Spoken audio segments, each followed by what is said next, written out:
It was supposed to be a shortcut, a quick way home, a path he'd taken once before in daylight. But this time, it was different.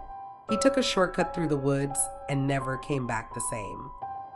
Hey everyone, welcome back to our channel, where true stories, urban legends, and the eeriest tales from around the world come to life. If you're new here, make sure to hit that subscribe button. We upload spine-chilling content every week. Now, dim your lights, grab your headphones, and listen closely. Because tonight we're telling the true story of Eli Barnes, a 23-year-old college student who walked into the woods one night and emerged with something haunting him forever. Eli was in his final year at university, smart, introverted, and a bit of a loner. He wasn't the kind to take unnecessary risks. But one night in early October, after a party at a friend's place on the outskirts of town, Eli made a decision that would change him forever.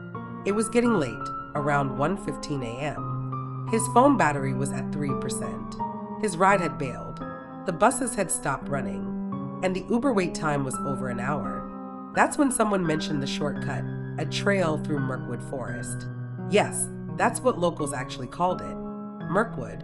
According to town stories, it had been a common path decades ago, a way for lumber workers to get between job sites faster.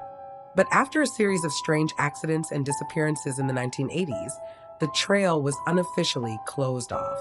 Still, people did use it now and then. Nothing ever happened, at least, not that anyone could prove. Eli hesitated, but it was late. It was cold, and the shortcut would shave off nearly 45 minutes of walking. He took it. At first, everything felt normal. Leaves crunched beneath his feet. The moon cast long, silver shadows across the forest floor.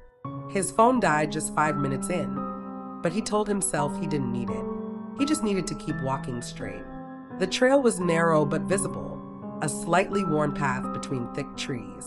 But about 15 minutes in, the air changed. The woods grew unnaturally quiet. No wind, no animal sounds, just silence.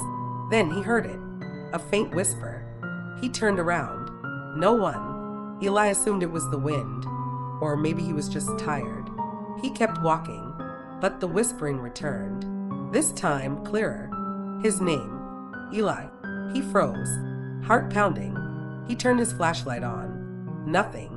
The path looked different now, overgrown, almost like it hadn't been walked on in years. The trees looked wrong, closer together, twisted in shape. Still, he pressed on, and then he reached the clearing. At the center stood something impossible. A stone circle, 12 moss-covered stones, evenly spaced, standing upright like miniature monoliths. In the center of the circle was an old, wooden chair. Just a chair, but it was facing him. Eli later told his therapist that he felt something there. Not saw, felt. A presence, watching, waiting. Then he saw something that made his blood run cold. Carved into the chair's wooden backrest was his name, Eli Barnes. He hadn't told anyone he was taking the trail. He hadn't even decided to go that way until the last minute. So how? He backed away, and that's when he noticed the woods behind him were gone. Every direction looked the same. Trees, darkness, no trail, no clearing, no stars. He began to run, picking random directions, breathing hard. Branches tore at his clothes. He ran until his legs gave out. Then he saw her. Standing about 20 feet away, half in shadow, was a woman. Long black hair, pale skin, no eyes, just empty sockets. She didn't move, didn't speak. Eli screamed, but no sound came out. The woman slowly raised a hand and pointed behind him. He turned. The chair was right behind him. Eli doesn't remember how he got out. The next thing he knew, it was morning. He was lying on the sidewalk near his dorm, shoes missing, shirt torn, hands dirty like he'd been digging. His roommate said he looked pale, eyes wide, sweating, shivering, muttering nonsense. The doctors found no signs of drugs or alcohol, but Eli refused to speak for 3 days. And when he finally did, all he said was, "The forest knows who you are." Eli was never the same after that night. He dropped out a month later, started drawing obsessively, mostly forests, circles of stones, a woman with no eyes. He wouldn't leave his apartment after dark. He taped black curtains to the windows, covered mirrors. Sometimes, his neighbors said they'd hear whispering from his room late at night. Sometimes laughter, sometimes crying. Once, his old classmate said she visited him, and he asked if she remembered the chair. When she said no, he just smiled and whispered, "Then it hasn't chosen you." Now here's where it gets even stranger. A local hiking group, about a year after Eli vanished completely, was exploring Mirkwood Forest on a fall morning. One of them found a clearing. In the middle of the clearing, a circle of stones, and in the center, a chair.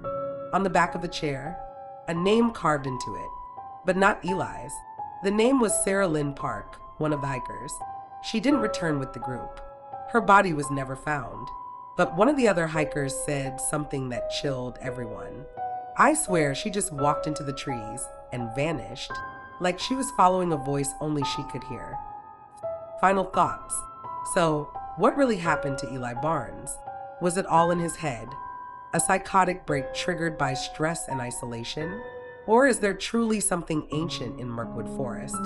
Something that waits for lost souls? Something that calls them by name one at a time? We may never know, but the next time you think about taking a shortcut, especially one through the woods at night, just remember, some paths were never meant to be walked alone. Thanks for watching today's story.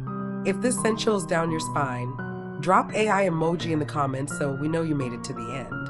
Have you ever experienced something strange in the woods? A whisper, a shadow, a time you felt watched?